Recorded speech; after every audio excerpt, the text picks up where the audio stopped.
Hi, Dylan. Hi.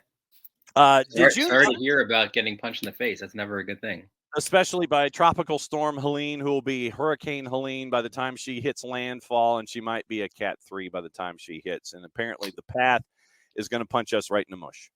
So, Well, I uh, hope everyone there is will be able to stay safe and hopefully maybe it makes a turn uh, towards away from someplace, yes, land. yeah, someplace else Yeah. where everybody stays safe. Yeah.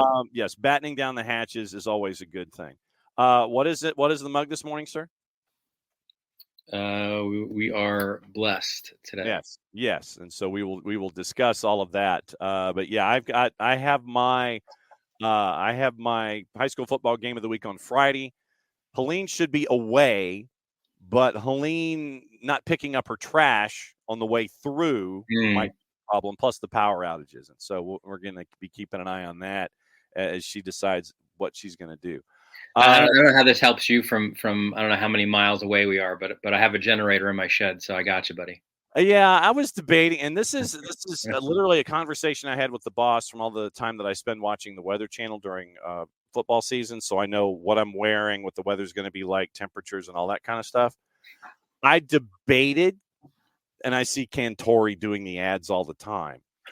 I'm debating getting one of those big Generac generators and having that. We're going to have to put it on a piece of concrete or something so it doesn't get washed down because we live downhill, and so Mm. all the water comes our way. So I'd have to put it on something like a cement platform or something. But I have seriously this is the person who lives in a condo in me now, as opposed to Shea Ishhole, my previous place of living.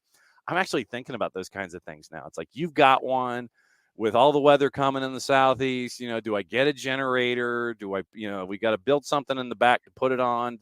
These are the things that are running through my head now as someone who lives in a condo as opposed to a really crappy apartment. Yeah, the funny thing is, man, I think I bought it like 2 years ago. Like Harbor Freights had like a deal going, and I got it. And it's not like it's not gonna power the whole house kind of deal, but it'll keep your refrigerator going. You get some lights going, things like that. But I finally pulled the plug and bought it, and then last year I said, "All right, I'm taking it out of the box." Didn't do anything with it, just took it out of the box. There you go. Thank you. And then this about a month or so ago, I was like, you know what? I'm finally doing it. I'm finally firing this sucker up. So uh, I had it going for a little bit. So at least I know how to do that part of it. So Yes. But yeah, the football content awards, literally this is like the old when Buckwheat was shot sketch on Saturday Night Live. We're a finalist in the broadcaster division for football content awards. And okay, it's like 9 networks and us. Literally, it's like Prime, Sky, TNT UK, which used to be BT, BBC, Talk Sport, ESPN UK, Golasso Network, and then there's us. nice. So we're trying to get folks to stuff the ballot box because that's 50% of the deal. We're going to try to get some Cook County politics going here between now and October 13th. Yeah. And then 50% is judges and 50% is popular vote. And so, yeah, literally it's like, so did you know when a new guest comes At in? least swimsuit competition isn't a part of it. Yes. No, you don't want that. But yeah, we're up for an FCA, and it's incredibly humbling. And I think I broke my phone when I found out about it on Monday.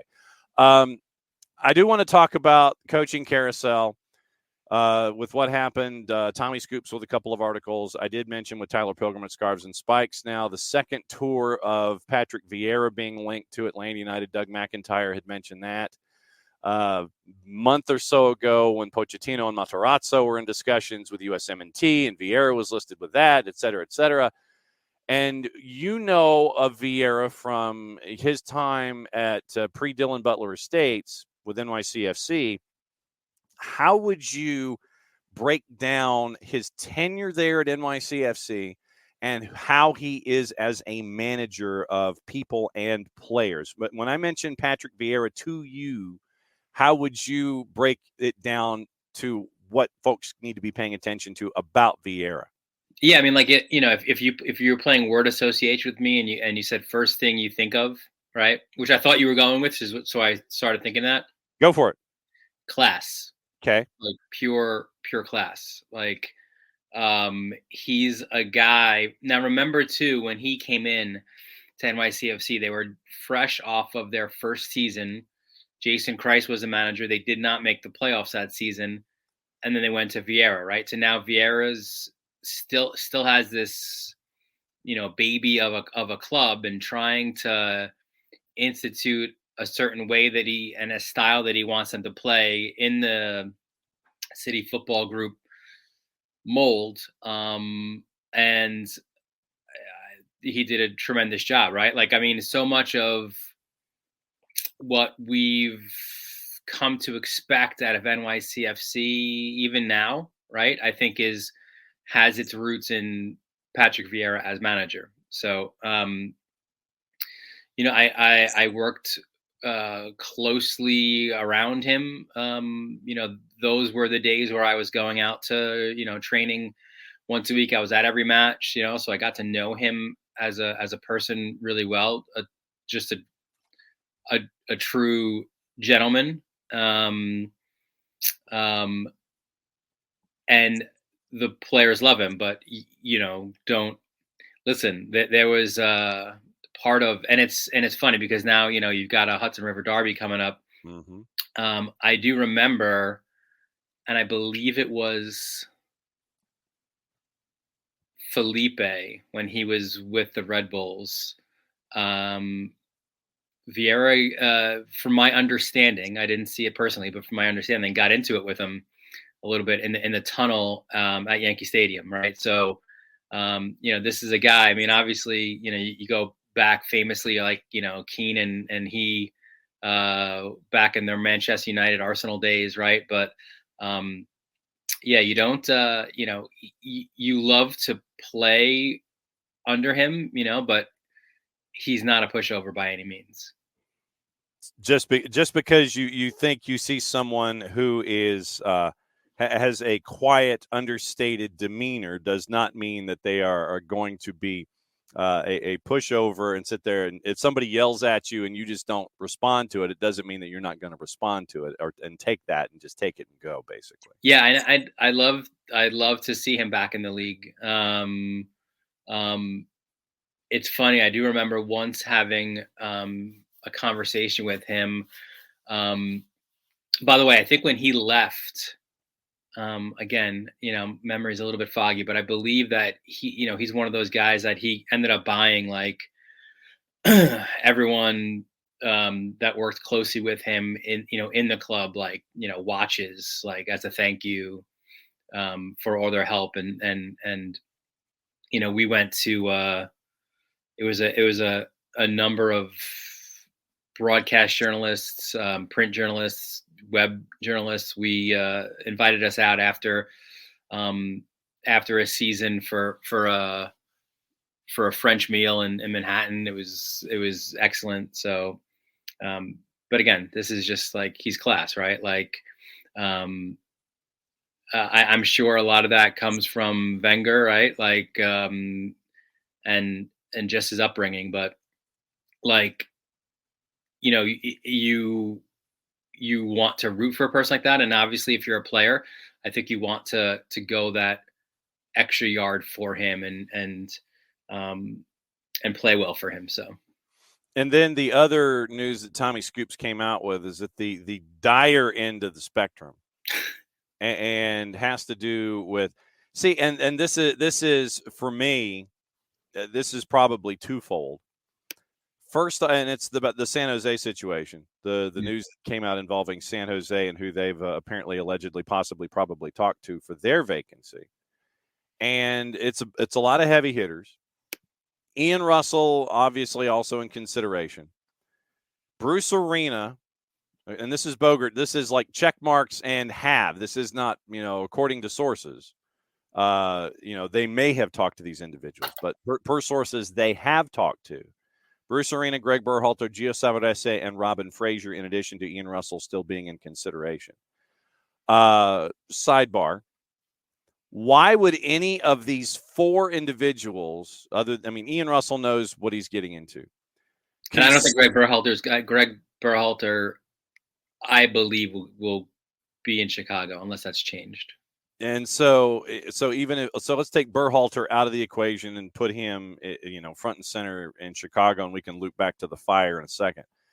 Knowing what John Fisher does or does not do as an owner, and what I would recommend is go to Awful Announcing's website. And John Fisher, the owner of the San Jose Earthquakes, wrote a letter to the fan base of the baseball team that he owns.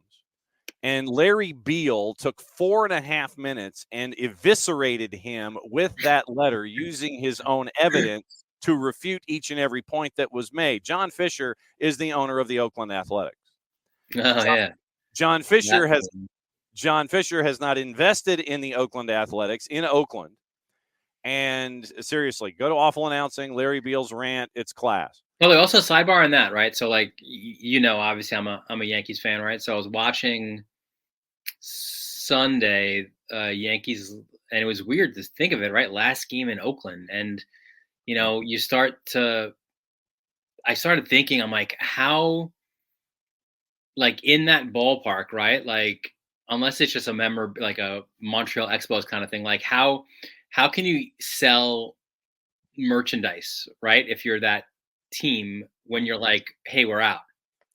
At the stadium, you have your beer and your hot dogs, whatever, but you want to buy a hat, you want to buy a shirt, who's doing that, right? And secondly, who is even doing that in Sacramento for 3 years? Mm-hmm. They're a rental. It's not they're not going to be around, in a much smaller way, a while back, right? Before there were the Brooklyn Cyclones. Yes. There was the Queens Kings. Oh. And they played at St. John's. And the deal was hey, we want to have this, short season A team. We need somewhere in New York to put them before we build this stadium and whatever in Brooklyn. Let's have it in Queens. But St. John's is all right, fine, but you've got to build the stadium. So they said, all right, deal. So they built a stadium, and I covered the Queens Kings for one season. They played the Staten Island Yankees. They played the, I don't even know who else. So those the Albany Colony A's. No, not them. I don't think, but this was Auburn double days. Yeah, double days. Yeah. So this was New York Penn League. Yes. Okay. Yes. So there, knew, hey, this is a 1-year thing, Queens Kings, okay, fine. Right. And in fact, it ended up being the Cyclones obviously were connected with the Mets, but the Queens Kings were actually with the Blue Jays. It was a really weird setup, but I digress. So, but Sacramento, who's gonna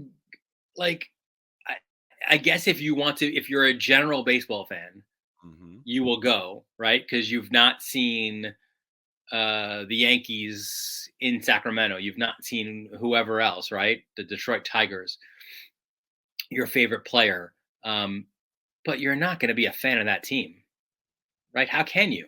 For 3 years? Yeah, not happening.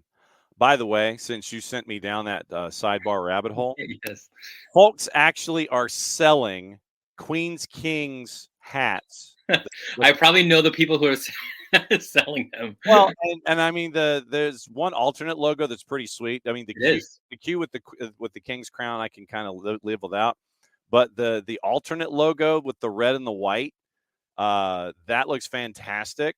and it's the one with the cards. The Yep. card the Yep. cards alternate logo is I remember it. fantastic, by the way. So I covered, I was working for a weekly newspaper in Queens, and I covered that. I was on basically on that beat, like they had some great series. I think they ended up losing in the playoffs to the Staten Island Yankees. But yeah, listen, it was a great summer of Queens Kings. someone is actually selling an extra large vintage Queens Kings T-shirt for $40 or best offer on the eBays. So that alternate logo, other than the Q and the Queen and the Kings lid, that one Yeah. I can kind of live without.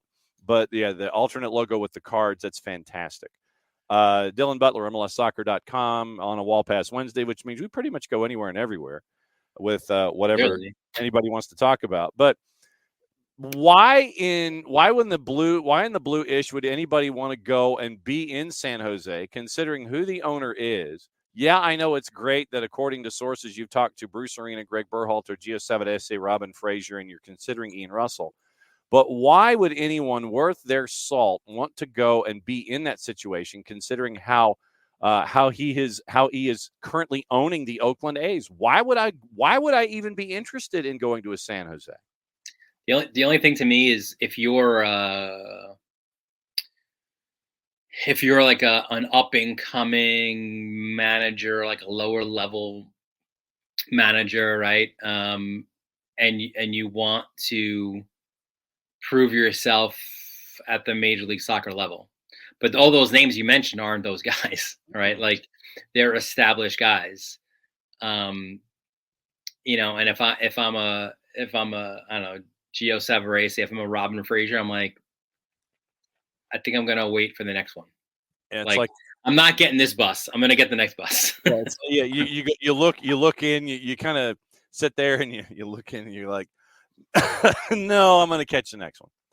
I've had that situation like with subway trains. Like you see it coming in and you see it packed, every car packed, and you see one that's not. You're like, yes, let's go in there. And then you go in there and it's like you realize why, there's a certain smell. There's a certain client. There's a certain clientele. There's yeah, and you're like, now this is why this car was empty. There's a certain odoriferous clientele that's attached to this particular like, car. how soon is the next stop? Yep. Hey, Bob Bradley's also available. Stayback has let him go for the second time in his career. You mentioned Chicago and Berhalter. That is one that has kind of flown below the radar when it comes to interest and conversation, period.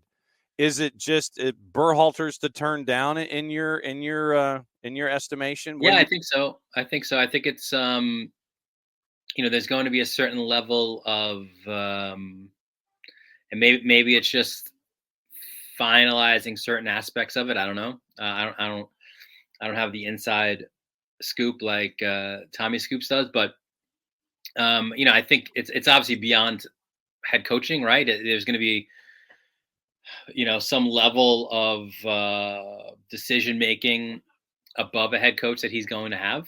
Yeah. With Chicago, but I think he'd be a perfect fit there. That would be a good landing spot for him. And who knows when this interview with San Jose happened, right? Like, that could have been before things got hot and heavy with Chicago. It could have been when they were the San Jose Clash, or they had just moved in from Houston. We talked to Berhalter. When was it? 1998. We were trying to sign him as a defender. Yes. So we'll keep an eye on Berhalter and Chicago.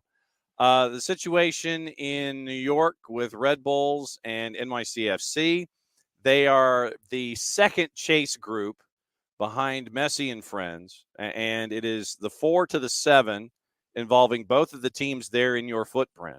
I thought you were going train lines there, because the 4, like if you go from Citi Field to Yankee Stadium, I think it is the 7 line to the 4. Far out. I believe it is. Wow, that's crazy. With my lack of knowledge of the subway system. Red Bull's currently running the 4, so they're running the 4 train right now. But they are part of that second chase group where it's Red Bulls at 44, Purple team at 43, and I'm still waiting for the slow fade from Oscar Pareja, but apparently Oscar Pareja might have shaken hands with Dean Smith and given him the fade germs, where Charlotte and NYCFC have the same record. Charlotte has 3 goals better in difference, but Charlotte, I think, has only won once or twice in the fiscal year. And they're the ones that seem to be fading, but I think there's enough room for them to continue to fade and still make it in the playoffs with this second chase group involving Red Bulls NYC, Orlando, and Charlotte. What are you seeing from the teams up there in your footprint? Yeah, I mean, they are, let's stay with the train analogy, I guess. I was going to go with a car analogy, but we'll go train. Like these Red Bulls and NYCFC are trains between stations that, you get in the conductor. Apologize for the delay. We're just waiting for a signal ahead to get going. Like they're just not moving right now. And even the trains that are like coming to either side of them, like Charlotte and Orlando, like they're moving really slowly. Like nobody in these 4 trains across these tracks are moving. You got union drivers involving all 4 trains. Well, if they ain't moving, I ain't moving. No, exactly. And the guy at the switcher is like, I don't know who's supposed to go first. Like, I'm waiting for my boss to tell me. He's on a break right now. So, Red Bulls really haven't been the same since Emil Forsberg got injured. Yeah, no. Someone in Red Bull Facebook world was trying to make the analogy rather that it was since Frankie Amaya was sold, but I'll go more with the Emil Forsberg. Recency bias, yeah, for sure. But yeah, I mean, allegedly, supposedly, maybe he's going to be back soon. Maybe even in time for the derby on Saturday. Which, considering the way these 2 teams have played, is this not like, again, we joke about juice boxes and you do so at your own peril. Yes. But is this not just going to be like a 1-1 draw? The way neither team can win a game these days. Right now, just so you know, Red Bulls at home are a plus 112. Your draw's a plus 267. NYC on the road coming across the river is a plus 219. Look, if that draw figure is the draw figure and it's the highest of the 3, take it. Take it, man. The over-under, by the way, the total, if you're going to go over 2.5, it's minus 158. If you're going to go under 2.5, it's a plus 125. And then you have to start looking sort of at, all right, so what's the road now for these 4 teams? Now, Orlando has done a lot of great work, but is it smoke and mirrors because they haven't beaten a quality team, right? Like Charlotte was their best win this year, really. Mm-hmm. So what does Orlando have down the stretch of the regular season? What does Charlotte have? What does NYCFC and Red Bull? Like, I'm pulling up Charlotte right now as we speak. They close out the season with Miami. Good luck. On the road, home for Chicago, home for Montreal, and at DC. So that's a very favorable stretch drive, right? Like maybe you punt on the Miami match, but if you get 3, 6, 9, say 7 points, okay, or even 7, right, from those 3, sure, you should be in pretty good shape.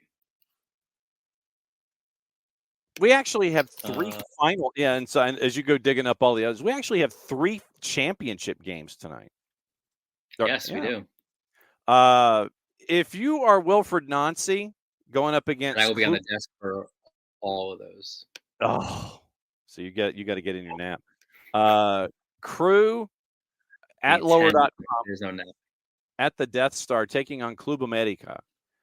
This is another opportunity for Wilfred Nancy to solidify the fact that if anybody is worth their salt, you are tracking Wilfred Nancy down and asking him what his number is, and making sure that however many zeros are in that contract, that you sign him and you sign him quickly and get him out of Columbus. I think that no surprise they go all in on this one, and they try to get the Duke and they try to get another trophy in Campeones Cup. I assume you're looking at this the same way that Nancy's looking at it as another. I don't. Yeah, I don't. So first class lineup, starting 11 is starting 11. No tweaks probably. or changes. Yeah, I think so.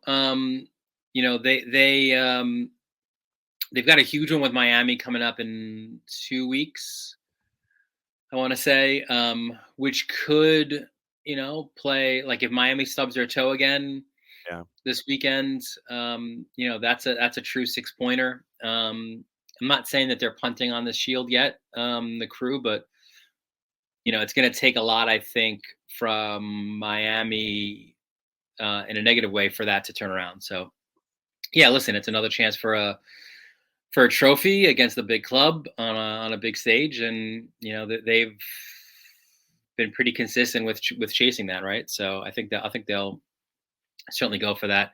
I pulled up Red Bulls. So obviously NYCFC go to Toronto, which is like a weird one, at the Benz, and then home for Columbus to end the regular season. So that's a very difficult. Certainly Charlotte, like right now, of those two, a more favorable Final Four, right? Yeah, no doubt.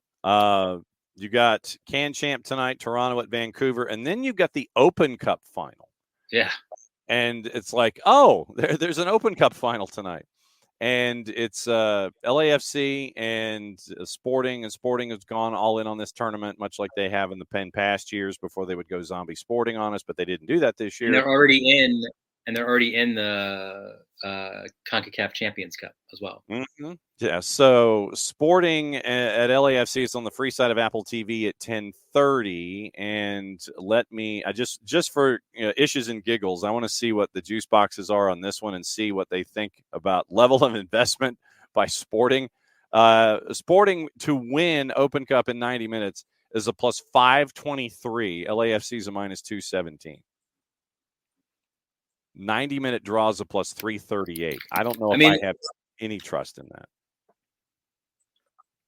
I mean, listen, it's the only saving grace of a bad season for Sporting to lift this trophy again.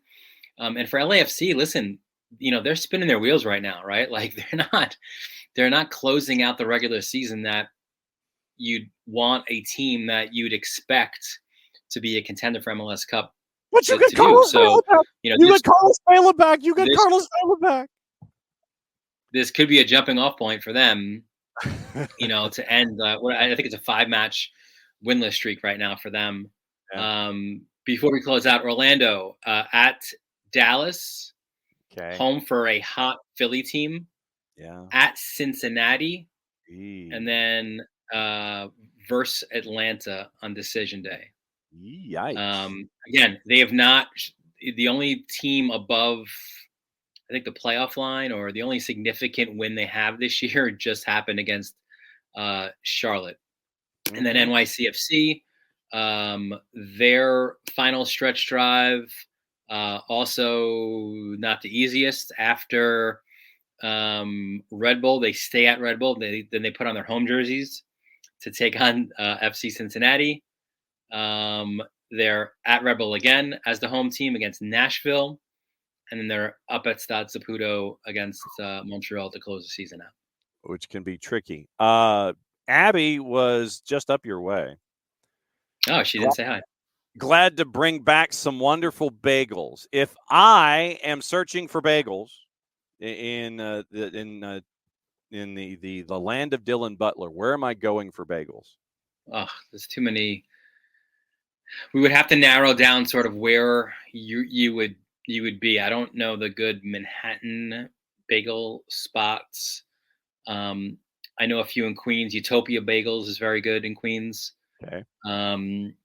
Which wouldn't be too far from Dylan Butler Estates. Okay. There's a couple out my way, but yeah, listen, if you go in and like it's steamy in there, Oh. and like you're at the right place. Like they're in the back making them, and you just you can go with the everything. I'm a big everything guy. Cinnamon raisins very good too. Ooh. Those are my two go-tos. But honestly, I would just go like, hey, what just came out, and go with it. Okay. Abby says in Manhattan, she got Issa was in Jersey City and got Wonder Bagels in Jersey City. And Abby's There we also go. a pumpernickel person. That pumpernickel seems too busy for me. All right. So you're on the desk tonight for anything and everything going on with the three finals. What else is going on? Yeah, I got high school football Friday night as well. Varsity Media, who you got? Stepinac and St. Anthony's, a battle of powerhouses in the Catholic Football League. Although Stepanak's off to an 0-4 start, played a brutal schedule to start the season. Won't get easier on Friday night. And then I got the old-fashioned backyard brawl of neighboring towns, Massapequa and Farmingdale, on Saturday afternoon. That last year, this game was decided by, get this, you'll love this. It's at Farmingdale. Okay. It goes to overtime. Okay. Farmingdale, I forgot if they won the toss or not, but they went first in the overtime possession. They get the touchdown. They get the point after. Okay. Massapequa gets the ball next. And again, they're on the road.